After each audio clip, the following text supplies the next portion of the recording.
Welcome to the Anulpha Pass tutorial for Wipeout HD. Anulpha Pass is without doubt the fastest track in the game. Plenty of open sections, no complicated corners. It's an absolute haven for the heavyweight crafts such as Piranha, Triakis and Oricon. Near the end of the lap, however, the track does split into two, and choosing which way to go is a skill in itself. I should also note that this video only really deals with Phantom class. Those of you looking for help with the Beat Zico trophy, I will be making another video for that. So let's start by seeing the whole lap in Venom class.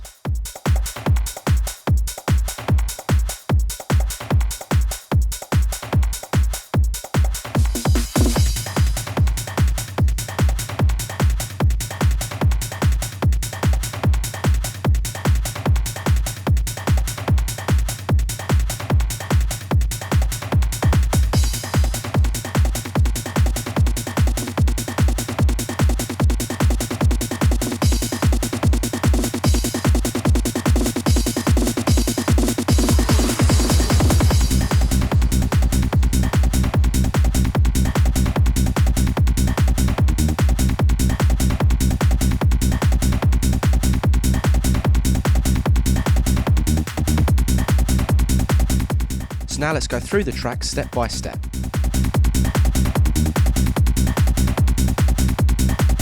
The first corner is a long left-hander. There's 3 speed pads you can hit down here, but if you're going to hit them you need to be aware that they will try to throw the craft towards the outside. You'll need to compensate for this as a result. The first speed pad is in the middle, then you have 2 side by side, and then finally 1 on the right hand side. If you're racing with weapons on, there's also a weapon pad on the right before you enter the corner. The line I show you here involves taking the corner wide, as it gives you a good approach to the straight that lies ahead. You'll need to be tapping the left air brake as you go through this corner to keep the nose facing in the right direction, but if you do decide to go for the outside speed pad, be ready with a left side shift to pull yourself away from the wall.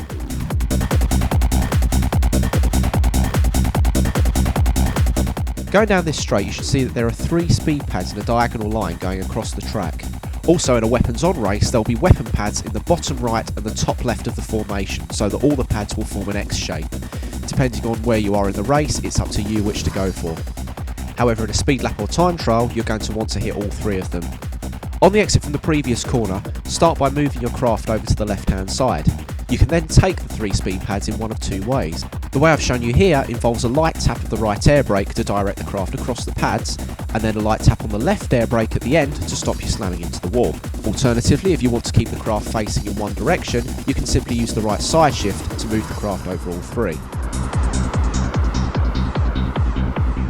Up ahead is a shallow right-left chicane. However, the track also undulates, which gives you an opportunity to get some height. If you take the corner well enough, you'll be able to gain enough height to barrel roll.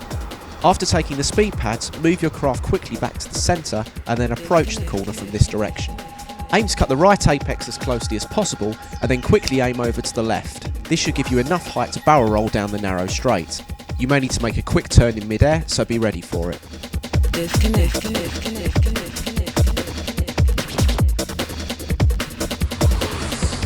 Let's return to the straight for a moment. You may have noticed that there was a small undulation at the beginning. If you have a turbo and you time it just right, you can gain a lot of height off of this undulation and you can barrel roll down the straight. As you go over the edge here, pull the nose up and get ready to use the turbo. A split second before you come back into contact with the track, use the turbo. The jump you're about to see here isn't particularly high, however it is possible to gain more height than this and it becomes a lot more reliable for you to do your barrel roll. As you land, slam on the right air brake and aim for the right apex of the chicane. As you'll be coming in at a very tight angle, you'll need to hit the left air brake in order to bring the craft level again down the straight, and you will definitely have enough height to barrel roll.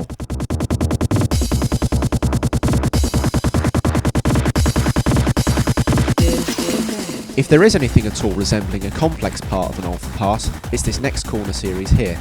This shallow right-hander here is immediately followed by a nasty double left, taking you straight into the track split. However, after the first left-hander, there is a set of speed pads in a V formation, and if you manage to take the corner well enough, you'll be able to hit 2 of them.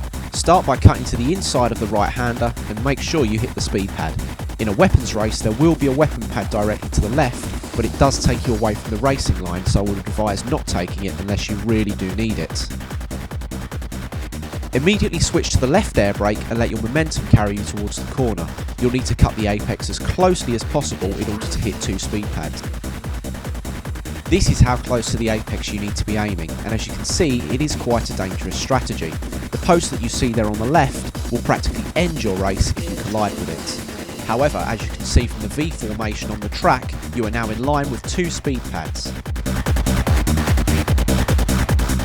Now we're coming up on the track split. I mentioned earlier about choosing which way to go being a skill in itself. Well, if you're doing a speed lap or a time trial, it really is a no-brainer. You always take the top route. However, there may be some cases in races, especially when there's a lot of weapons flying about, that you may want to take the bottom route. The main reason for this being is that the top track is open. Take a weapon hit and you're going to slide off. If you reach this section of the track and you get a mines or bomb warning coming through, the likelihood is someone has laid it on the top route. So in this case, it may be a wise choice to take the bottom route. Also, if you get a quake warning, you definitely want to take the bottom route. So let's start off by looking at the upper route. In a weapon race, there is actually a weapon pad just beyond the apex of this corner. It's possible to swing down, hit it, and then swing back up onto the upper route. However, it will take a little bit of practice though, as it is very possible that if you don't gain enough height, you will slam into the side of the upper route and you'll be in a world of trouble. So to demonstrate this, I'll be following a similar line here. Move the craft over to the right in order to access the upper route. The upper route is a straight open section of track with 4 speed pads, so it's by far the faster of the two. However, if you look down to the left, you can still see the lower route, so if for some reason you do need to make a quick exit, there are several opportunities for you to do this. The upper route will take you back onto the home straight and give you an ideal opportunity to barrel roll in the process. However, there's another method which will produce a slightly better result. After hitting the speed pad ahead of you, drop back down onto the lower route and barrel roll that way. You'll have an opportunity to hit one more speed pad before you go back onto the home straight. Tap the left air brake to hit the speed pad and then down onto the lower route. Barrel roll on the way down and then tap the right brake to bring you back in line with the route. If you're going to do it this way, make sure that you hit one of the speed pads, otherwise you'll have wasted your time. So now let's go back and have a look at the lower route. The lower route is slightly longer as it's not a straight section of track.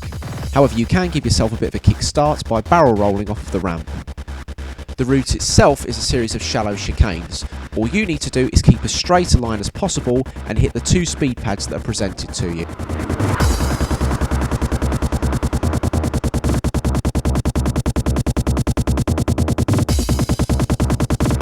And now finally, let's see the whole lap done at full Phantom class speed.